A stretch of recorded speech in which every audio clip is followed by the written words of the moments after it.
Romains chapitre 1, versets 16 et 17. Car je n'ai pas honte de l'évangile, c'est une puissance de Dieu pour le salut de quiconque croit, du juif premièrement, puis du grec. En effet, la justice de Dieu s'y révèle par la foi et pour la foi, selon qu'il est écrit, le juste vivra par la foi. Romains chapitre 3, versets 23 et 24.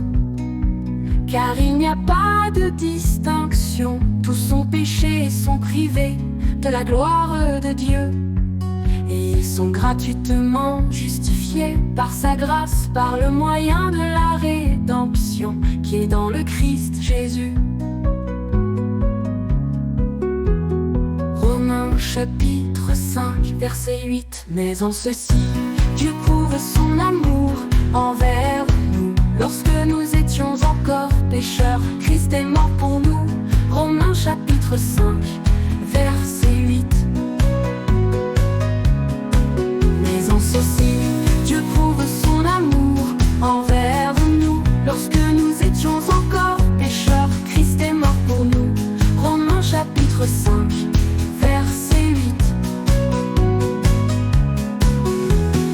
Romains chapitre 6, verset 23.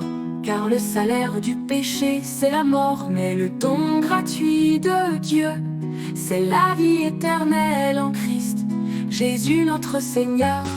Romains chapitre 6, verset 23.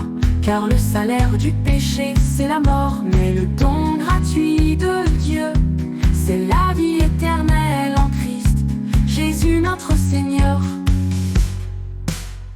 Romains chapitre 12, versets 1 et 2. Je vous exhorte donc, frères, par les compassions de Dieu, à offrir vos corps comme un sacrifice vivant, saint, agréable à Dieu, ce qui sera de votre part un culte raisonnable.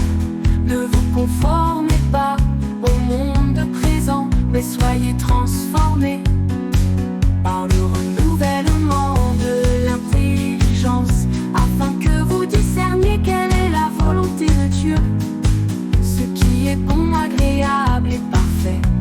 Romains chapitre 12, versets 1 et